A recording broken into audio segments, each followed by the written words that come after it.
నమస్తే, welcome to SV6 news. నేను రాణి. Secunderabad railway station సమీపంలో ఉన్న రెజిమెంటల్ బజార్లోని శ్రీ బాల వీరాంజనేయ స్వామి దేవాలయంలో వేడుకలు ఘనంగా కొనసాగాయి. గత శ్రీరామనవమి నుండి ప్రారంభమైన ఈ వేడుకలు గురువారం నాడు హనుమాన్ జన్మదిన సందర్భంగా ముగింపు వేడుకలు ముగిశాయి. శుక్రవారం రోజున ఆలయం నిర్వాహకులు, దాతలు అన్నదానాన్ని నిర్వహించారు. ఈ సందర్భంగా పూజారులు మాట్లాడుతూ ఈ ప్రాంతంలోని బాల వీరాంజనేయ స్వామి దేవాలయం ఎంతో ప్రాచుర్యాన్ని కలిగించిందని, భక్తులు ఈ దేవాలయం పట్ల విశ్వాసం ఉందని, కోరిన కోరికలు తీరుస్తాడని, స్థానికుల్లో మంచి నమ్మకం ఉందని, ప్రతిరోజు ప్రత్యేక పూజలు నిర్వహిస్తామని, ప్రతి ఏడాది మాదిరిగానే ఈ ఏడాది కూడా వేడుకలు ఘనంగా నిర్వహించామన్నారు. ఈ కార్యక్రమంలో సీనియర్ కాంగ్రెస్ నేతలు బాబురావు, గౌరీశంకర్, నంది, కంటిరవి, శ్రీనివాస్, టీఆర్ఎస్ సీనియర్ నేతలు సృజన్, ముదిరాజ్ తదితరులు పాల్గొన్నారు.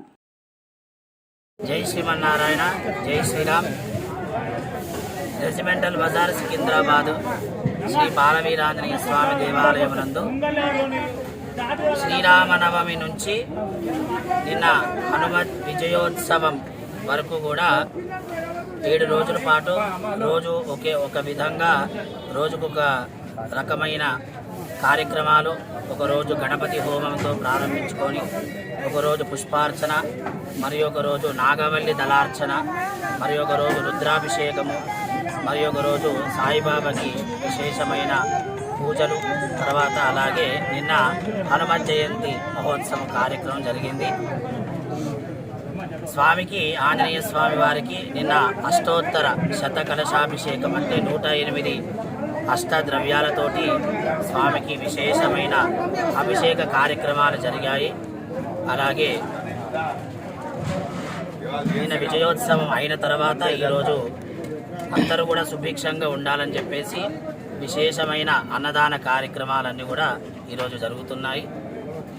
శ్రీ బాలవీరాంజనేయ స్వామి దేవాలయం అందు కూడా దినదినాభివృద్ధి కలగాలని చెప్పేసి, అందరి యొక్క కటాక్షము, కృపా కటాక్షాలన్నీ కూడా కలగాలని చెప్పేసి కమిటీ సభ్యులందరూ కూడా చాలా విశేషమైన సహకారం అంతా కూడా అందించారు. ముఖ్యంగా దాతలు విశేషమైన రెజిమెంటల్ బజార్ ఆధ్వర్యంలో బస్తీ వాళ్ళందరూ కూడా, ఇక్కడున్న జనాలందరూ కూడా, భక్తులు మంచిగా దాతలు సహకరించారు.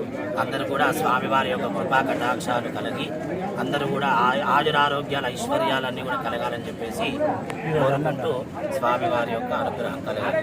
జై శ్రీరామ్.